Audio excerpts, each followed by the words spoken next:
पापा के दुलारुआ हो दुल्हा सुंदर दुल्हा घोड़ा पीठी भैले आसवार घोड़ा पीठी भैले आसवार चाचा के दुलारुआ हो दुल्हा सुंदर दुल्हा घोड़ा पीठी भैले आसवार घोड़ा पीठी भैले आसवार अरे घोड़ा दौड़वलन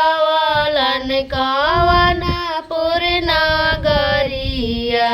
खोजे लगलन जीजाजी के द्वार खोजे लगलन फूफाजी के द्वार अरे जल्दी जल्दी ए जीजा दीदी विदा करी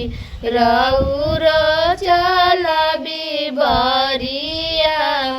रौरो चलबी बरिया जल्दी जल्दी ए फूफा बुआ विदा करी